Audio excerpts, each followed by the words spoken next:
Welcome to Conversations with Healers, a podcast and video interview series that features intimate, soulful, and cozy conversations with self-healers and healers. Healer to healer, we dive into all aspects of self-healing and healing and being and becoming a healer. I am Damla. I am a healer and the host of this podcast, and I can't wait for you to listen to this conversation.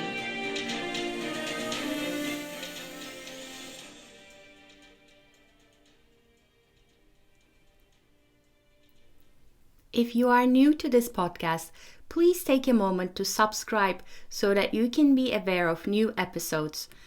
I also invite you to visit adropofom.com, adropofom.com, where I share a lot of free resources for self-healing and healing, and you can take a free quiz to find out what your energetic wounds are and how they may show up in your life. Discovering what your wounds are is the first step in healing them. I hope you enjoy this episode. There is one more thing I would like to share with you before you listen to this episode.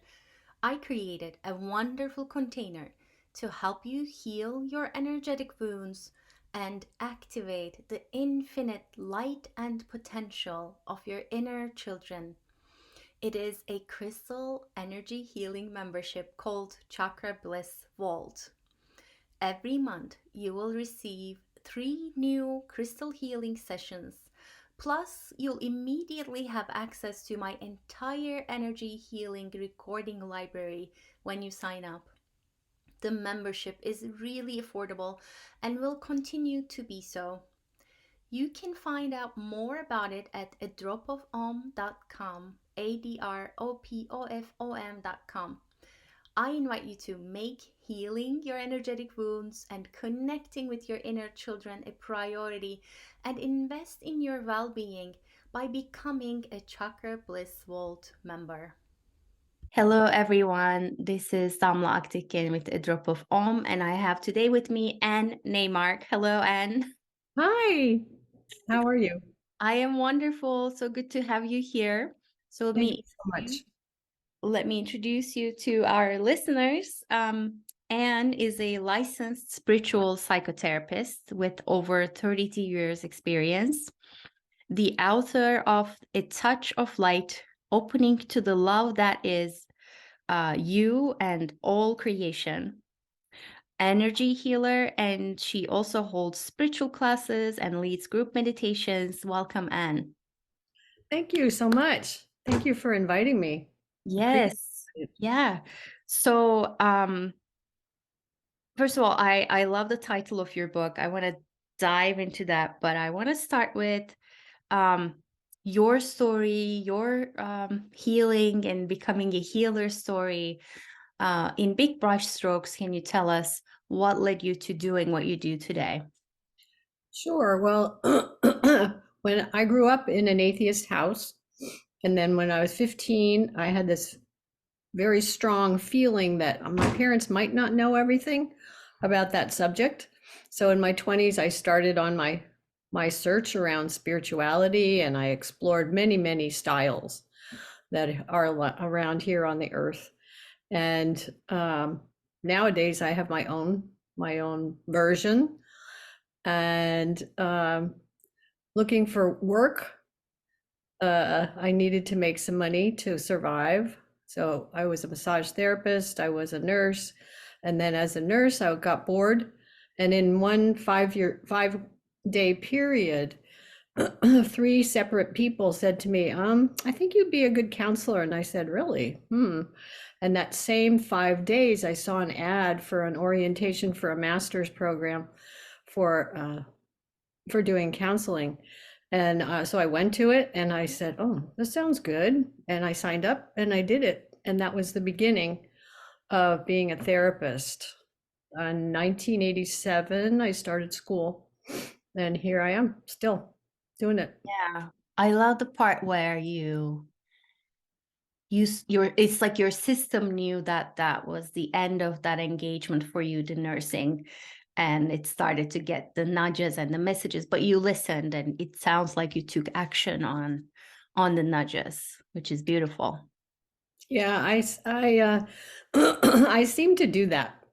And it's in my book. Every time I get an urge, like I lived in Cambridge, Massachusetts for 3 years, and I had a feeling for about a year to move to Northern California, and there was nothing concrete. It was just this feeling that stayed and stayed, and I thought, well, guess I'll go for it. So I moved to California in 1975, and I've never left for living at least. Yeah. Mhm. Yeah.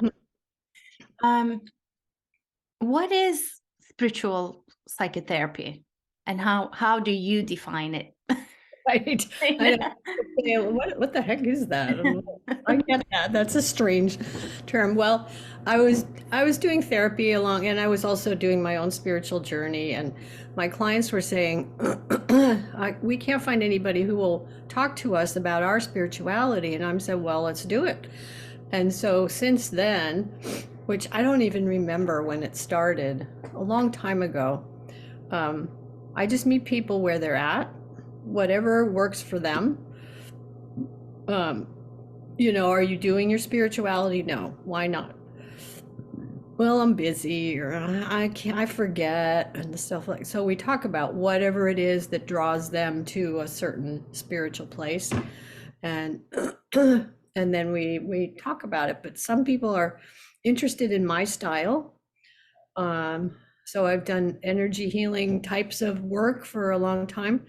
Led many meditations over the years and worked on individuals, and if some people are interested, then we do that, and we combine it with EMDR also, which, oh my goodness, is super effective for helping people to release and clear and come to a place of peace and calm. What is that? I mean, I know what it is, but for our listeners, can you expand on that and explain? I want to come back to the spiritual psychology part, but what is your approach of what does it stand for, and what is your approach with EMDR? It stands for eye movement desensitization and restructuring, and it's bilateral stimulation of the brain, the body. Years ago, a woman figured out that if she felt bad and her eyes were bouncing back and forth, she started feeling better. So that was the beginning of doing some research and investigating into that. And they've done many brain scans or SPECT scans, to see what's the metabolism of the brain before and after EMDR. And they'll find that an area that's underactive normalizes, an area that's overactive normalizes. And the two hemispheres start to balance out. So you can do the bilateral in different ways. You can do it with your eyes bouncing back and forth. Do it like you're doing. You can bounce back and forth, or you can have music going or sound from one ear to the other. With kids, if you work with kids, you usually tap. Yeah. For our listeners, what I was doing is I crossed my hands, one right hand touching the right below the left shoulder, and the left hand touching right below the right shoulder, and then you tap one hand at a time. And I find that this is something that helps me. I have found through practicing this, if I'm about to get a migraine, one side is more messy than the other in my brain. And this helps to normalize and sort of bring a little bit of order to the chaos. So tapping one hand at a time in a rhythmic fashion. So that's wonderful. And the way I understand it is that you would go into a traumatic memory or a traumatic emotion or a heightened emotion while you're doing these techniques of activating the right and the left brain, and that would help sort of dissolve the neurological response to that event or emotion. Exactly. Yeah. We usually have a target what's our intention? What do we need? Often it's something in childhood, some kind of trauma somebody went through. And so we pick an event. We start with one thing. Usually how you started is you bring in what makes you feel amazing and calm and wonderful. Like, is it nature? Is it the ocean? Is it a person, a color, music? And then we work with that with the EMDR to kind of get them into that they can refer back to that as a resource. And then we'll go into the trauma or whatever the trigger is, and then kind of work very gradually and work with the inner child.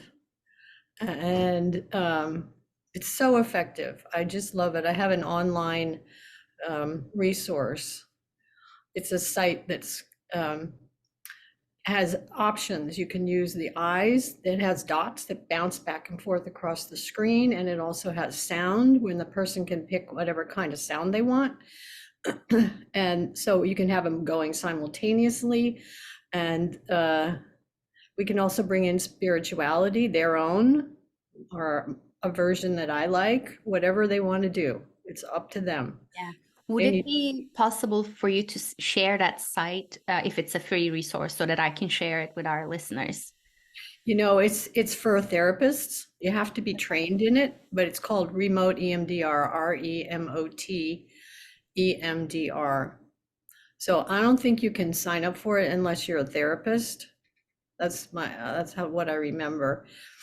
I remember seeing similar videos on YouTube. So we're just going to open it up to the listeners. If they're interested in working with this further, they can search for a trained therapist, or they can search for, there are a variety of resources on the internet.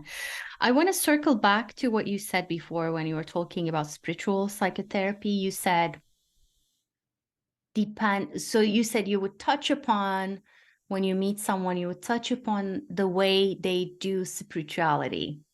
What do you mean by that?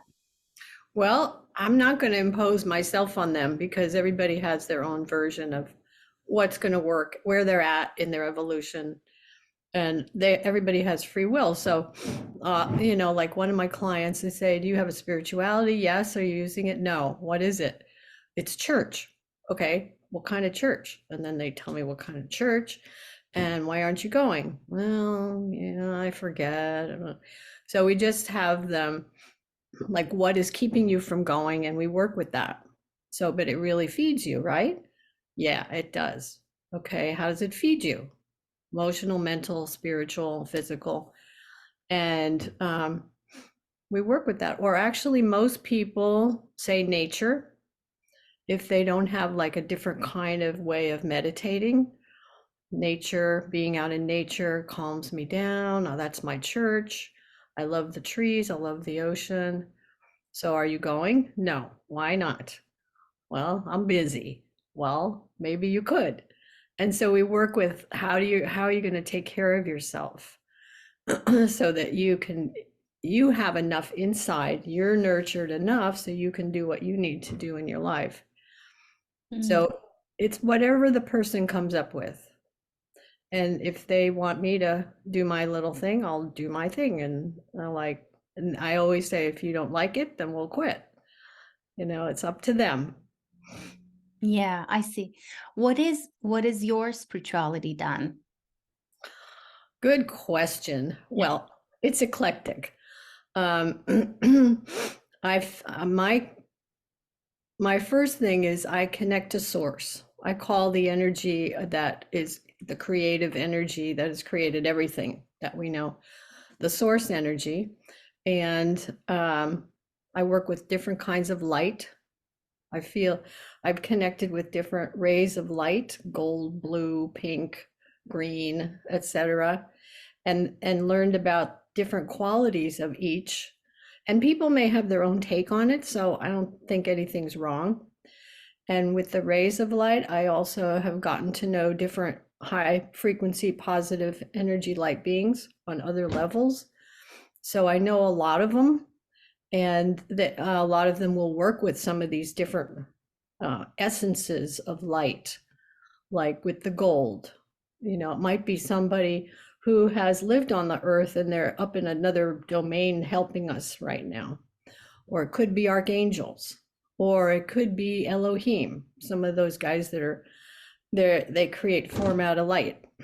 And that's part of it. I also we have an intention if we're working with somebody or even with the meditation. I just go with the flow these days. Like I listen, I hear, I sense, I'll see stuff inside, and I'm just the reporter. I'm just saying, okay, well, here's what I'm noticing. And almost without fail, people that like this stuff, they have some kind of their own unique experience, which is positive. Some people are feeling healed from different things. Most everybody says they feel much calmer and their anxiety is just dissipated. So it varies. That's a little. So you're describing like a healing or a guided meditation scenario where you're helping people sort of connect with this kind of light, or this what you're describing as the source. Yeah. Yeah. Yes. I see. Yes. It's funny because I use the wording source too, but one thing that caught my eye was your book title, which is A Touch of Light, Opening to the Love That Is You and All Creation. I went to Egypt in December 2022, and I came back and I started to write about my experiences. And then I ended up writing this 10-part huge group of meditations to take Wow. people through my experiences. But the wording that came through again and again was who and what you are is love, and who and what surrounds you is love. So it was such a magical moment for me to see I knew about the touch of light, but I didn't know the rest of it. To see your book title had almost the exact same wording, that we are love and we are surrounded by love. Can you tell us a little bit more about that? Well, just for one thing, the title, A Touch of Light, where I was going back and forth with my publisher and editors around, I had like a list of titles, right? And they're like, no, we don't like those. I'm like, oh, what do I do? So one night at around 2 a.m., I woke up and A Touch of Light was in my head. And so that was the start. And then they were accepting that. I was like, good, because that's what I want. And then we had to do the subtitle. So we went back and forth and all around and all around. And since this is what I feel, it's just we already are the love, but we're not in touch. We're blocked, because we live here in the 3D and we've got all these programming and things kind of in our way from our hearts and our core. So it made sense to me to think about just open up to who you are. And you are that. And exactly what you're saying, so is everything. Do you want to see the book title, the book cover? Yeah, of course. Should I show you? It is lovely colors from what I remember. Yes. Mm-hmm. And I'm going to include a link to it too. But when you were going into the writing, Mm-hmm. like, is there something that you discovered that you didn't know you were going to discover in this process of writing this book? That's a really good question. I hadn't thought about writing this story ever. Years and years ago, my dad said, why don't you write the story of your life? And I was like, why? Why would I do that? And then in the last few years, I had this feeling that, yeah, maybe I could do that. And so once I got my publisher and I started writing,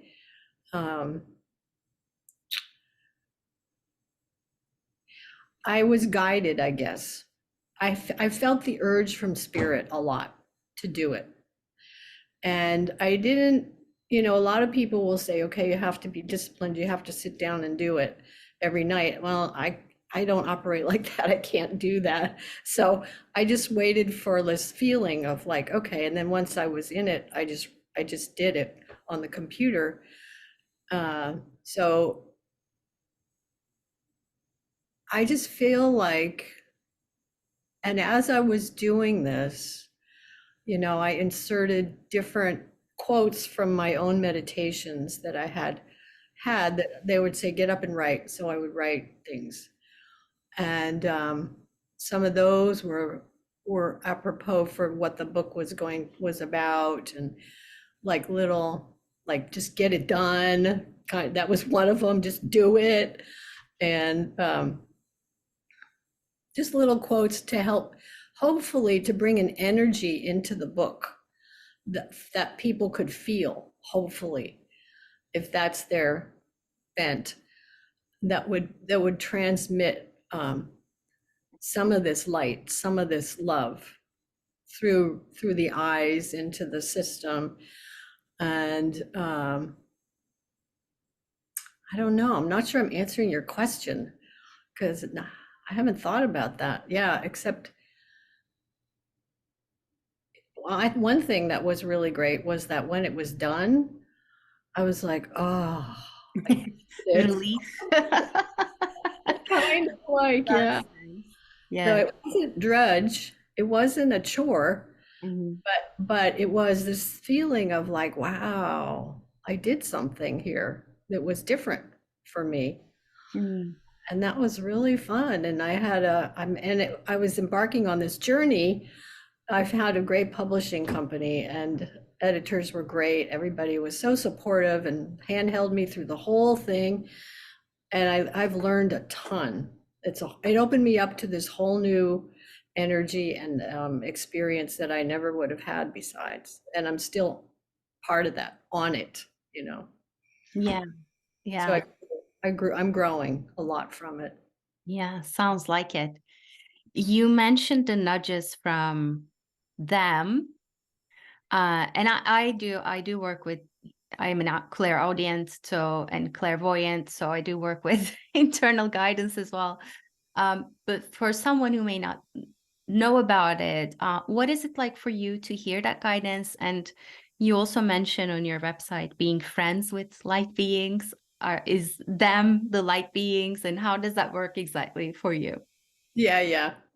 I mean, over many years, reading things, doing meditation, feeling a connection internally. Yeah, I don't know if anybody's done meditation, they might have had some kind of a sense of energy or change inside. And like I can see people and I can hear them and feel them and stuff. And so if sometimes they always show up with their own personalities, and they're from actually every religion. Everybody works together on the other levels. There's no like competition or anything. Plus there's a lot of other folks on the other levels. So the feeling is like, it's like this thing in my heart, I would guess. And it's my whole body reacts in this very kind of subtle, warm, positive way. And sometimes it's up here. It's like, Anne, wake up. That's funny. Yeah, I mean, it could be whatever. These days, because I've done this so often, it's just, if I'm getting into that zone, which just takes half a second these days, there's just this kind of feeling of a download, if that's the right word, just like this whoosh of energy that comes into my body. And I just pay attention to it and see what is it. And I try to get out of the way. Mm. I try, I mean, I'm always there somewhere, but I try. together with the light beings. I love that. Yeah, I mean, similarly, I get a lot of dream guidance. I might get instructions or answer to questions in between the time between waking up and dreaming, during meditation, just during when I walk from my corridor from this room to the kitchen. It Yeah. does, I mean, sometimes I have to like turn around and come back into my office and write something down, or wake up at 3 a.m. and write something down, and so on. And then occasionally there are these, take a lot of notes. That's my strategy, is to take notes and to take action when I can, how I can. And then it is during my healing sessions, it's different. It's almost like the same energy that sends me guidance and messages is, it's more like what you say, like getting out of the way. So during my writing, my healing work with people, one-on-one, energy healing, crystal healing, inner child healing, it's more like I'm just sort of weaving it. I'm being the container for it, and I'm helping the other person be the container for it, Mhm. letting it fill us and letting it sort of inform the conversation, the moment to moment conversation. And funnily enough, at the end of the session, I don't remember most of it. It's Really? like, it comes in and then it's like whoosh. It's Oh, interesting. yeah. So session to, I mean, I remember the like big main points or big main symbols and things we may work with, but I don't have a like I don't keep a huge detailed account of what happened. Mm. Same with any other intuitive reading, oracle cards. I read the Turkish coffee and so on. Oh, wow. That's cool. Yeah. I want So let's come back to the love that we are. Why do we disconnect from the love that we are and the love that, what you call the love that is all creation? to. I don't know exactly the mechanism when we are born, but I have not, and not all kids are like this, but some of us forget that we are part of all of this wonderfulness. And I'm hearing more and more about the kids these days, actually, who are like amazing, and they can, oh yeah, you were my dad. Oh yeah, oh yeah, oh yeah. And this is what we did, and this is what we were. So a lot of kids are very tuned in, but we have ancestral patterning that we inherit from our biology, mom and dad, that can really kind of block us. So that's one of the things we work on clearing if people are into that.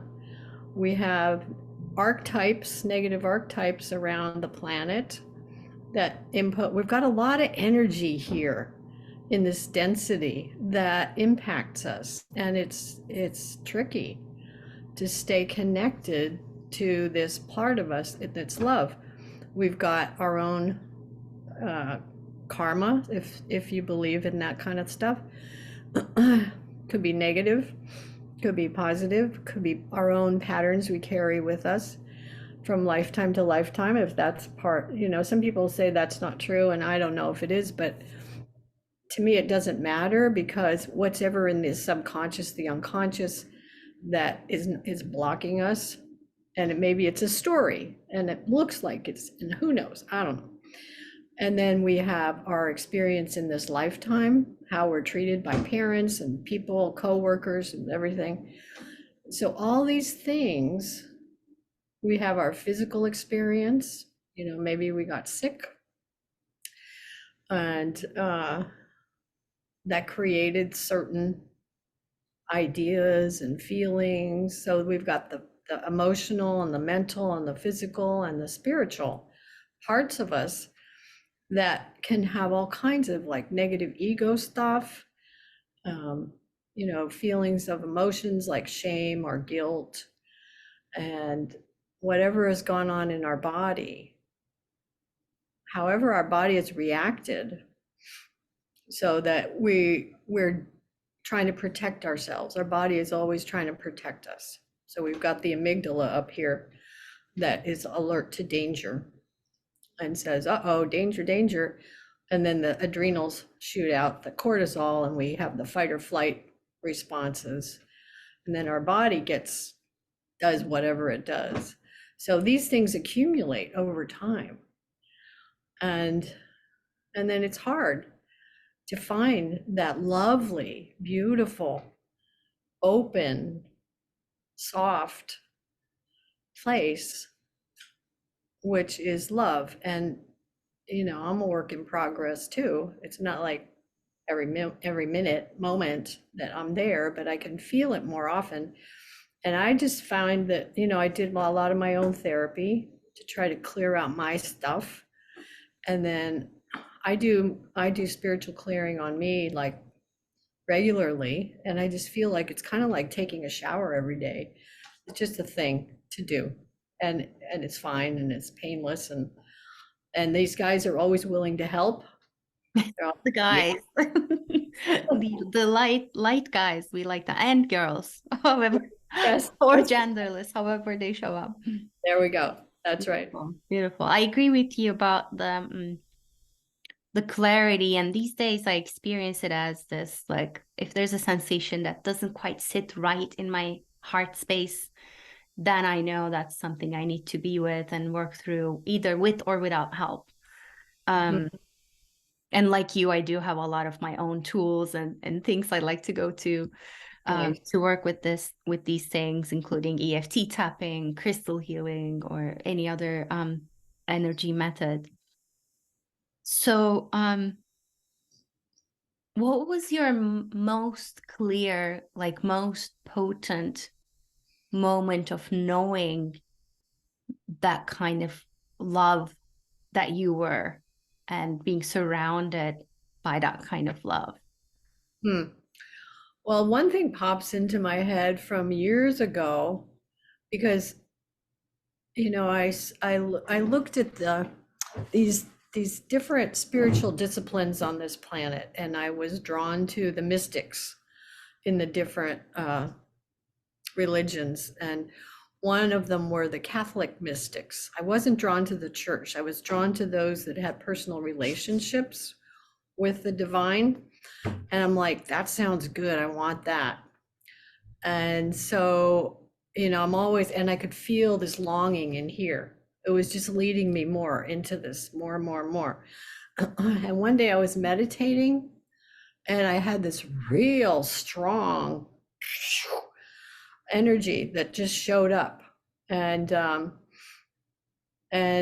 energy was saying to me, "You are mine." And it was very powerful. And it was like, oh, cool. Well, and I felt claimed, and I felt like this is, I just sat there. I'm like, okay, can we just stay here now? Do I have to go do something else, really? And it was great. That was one. I mean, I've had other experiences, that have been delicious and powerful. Yeah, I remember this memory. It's like I must have been 4 or 5. I'm waking up from a dream in reality. And I just remember having this feeling of, I know everything. But I didn't know what I knew. I just had this like sensation of, I know everything. It took me this past year to find out what I knew, which was that I am love and I am surrounded by love. And the first catalyst being, I started to study astrology. And the type of astrology I study is called soul level astrology. And it's a way to completely and beautifully accept yourself and see yourself, and in all your colors and everything. I mean, and it's all part of this grand, beautiful design. Mhm. And not just you, I mean, every chart you look at, it's the same. And every chart you look at, in that moment, you see it new. It's like this shiny, multidimensional quantum map of sorts that gives like a hint of our soul's beauty. Which then started this sort of grief process in me of all the times I didn't see myself like that, and of all the times that I wasn't seen and recognized as that by whoever was around me. And then the second thing that happened was, and it was just this, like, deep relaxation. You mean there's nothing wrong with me? Everything's fine? That I'm beautiful and lovely and magnificent, and we all are? That's, why didn't you tell me before? I know, what the heck? Yeah. Yeah. And then the second experience was visiting Egypt, and I had the specific intention of just meeting Mother Gaia there in representation of all the different temples and gods and goddesses, and I did. That sense of just being held there was so indescribable, where the veil is thin and the energy is undeniable. So discovering and reconnecting with that energy inside of myself. And I was guided to go through a heart journey and to into my heart chamber within the King's Chamber of the Great Pyramid and so on. But so basically it was just like, oh, I am love. And you mean this earth, like every single one of us and everything we see is love. Again, like, why didn't anybody tell me this before? I know, where is this? It's not in the newspaper, right? Yeah. Slightly. Yeah. So now anytime I feel that kind of weight in my heart, which we inevitably feel because we're liquid crystalline beings who come in and out of chaos and reorganize ourselves. That's the beauty of us. We evolve so quickly. And anytime we find ourselves in that kind of chaos, or something that was chaos that was lodged in there just comes up in a particular moment, now I'm like, oh, like I can be held. Yes. I can just let myself be held. Yes. That's a beautiful feeling.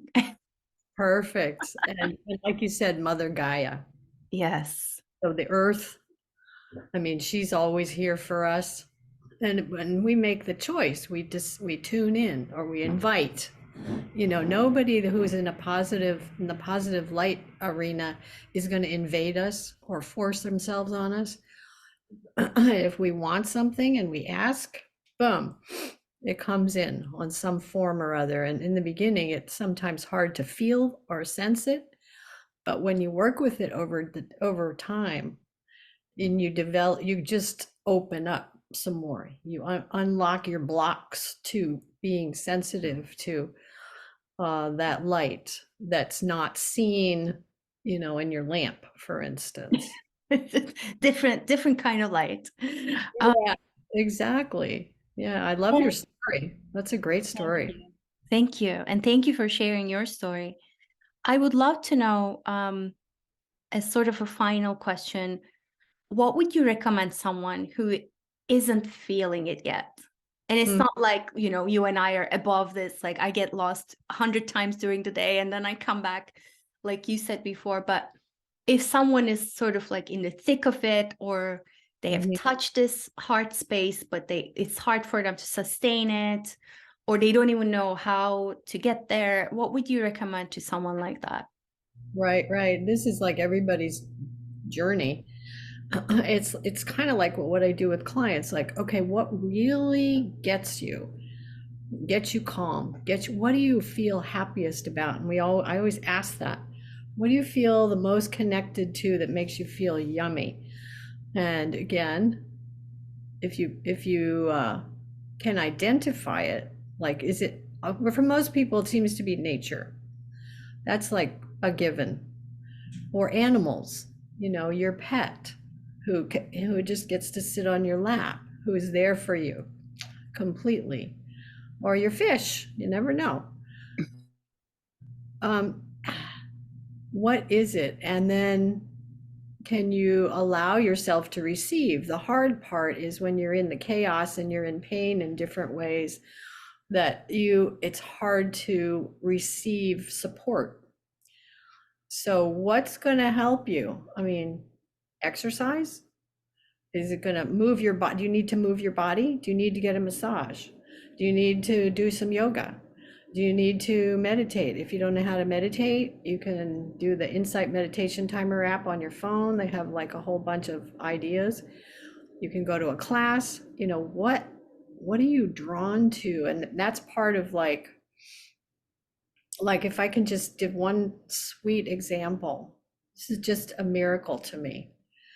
I've had a client from years ago who twice was suicidal, twice ended up in the hospital, a psych hospital, because she was serious.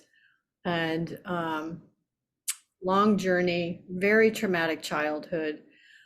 And now, oh my goodness, girl, she is amazing. She has worked. She has taken a yoga teacher training class, or she's finishing it. She has come around. She's trying to make her relationships good, but for her, it was yoga and how they were teaching her with yoga and the philosophy also, that really hit home. So what's going to hit home for you? What, and maybe it's hard to find out, but like give something a try, or have somebody come over and talk to you, sit with you, hold your hand, hug you. Like you were saying, you felt embraced. And that's like the best thing. You don't even have to say anything. You just sit with somebody and you hold them, or you sit there. Yeah. I'm hearing in your words, and in what you said previously, this element of taking action. When you know that something's missing or something doesn't feel right, okay, what does feel right then? Moving towards that. And I call that courageously moving towards what feels good, and then courageously moving away from what doesn't feel good and putting boundaries around that. But this idea of, okay, and maybe not even like, oh, I have to solve all of this today, versus like, what's that next big small step? Maybe you sign up for a book club. Maybe you start searching for a healer or a therapist, or maybe you just Google EMDR today, since you heard about it. And giving yourself some grace around whatever is here too, right? Whatever is here has a place, has a reason, Yes. and it's trying to tell you something. And then your job is to listen to the light beings or the source or your inner heart, whatever you call it, and then take the next small step and the next small step and so on.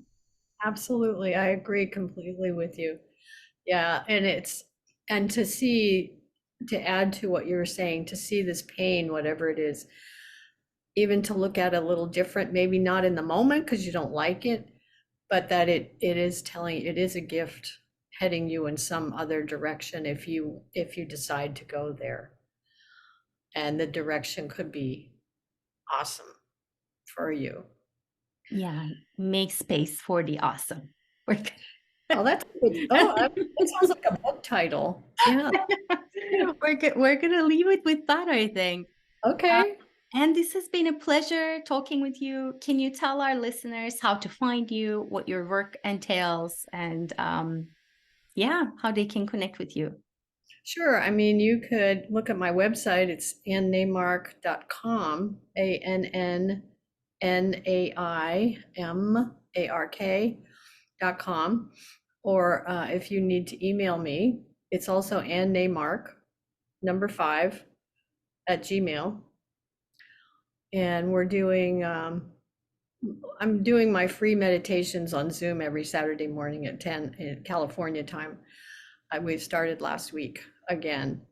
We were doing it during COVID just to help people chill out and calm down, relax and stuff. And then we quit, and now I've had that inner nudge to start again. So, you're welcome to join. Tell me who you are. So because I have a waiting room and I have to click you in. So I want to know who's coming. Maybe email me first, say where you saw me or how you know me and blah, blah, blah. Yeah. And yeah. That's wonderful. So I'm going to include your email, and you also very generously offered a free healing to one listener who emails you and mentions this podcast. And we're going to put a time limit to that, but I'll include your email so they can contact you for being considered for the free healing, or to join one of your free meditations. And they can check in with you to find out more about that. Sounds great. Yeah. That's great. Beautiful. Thank you so much. Thank you too, Damla. This has been a joy. This was so nice. You're wonderful. Thank you so much for tuning in and listening to Conversations with Healers. If this episode spoke to you in any way, please leave a review or comment, like or love it, and share it with others in your life. This is a true soul love project from my heart to yours. I really appreciate your help in spreading the word. If you haven't already, don't forget to subscribe and check out other episodes to listen to some extraordinary healing stories and advice. Have a beautiful and wonderful day.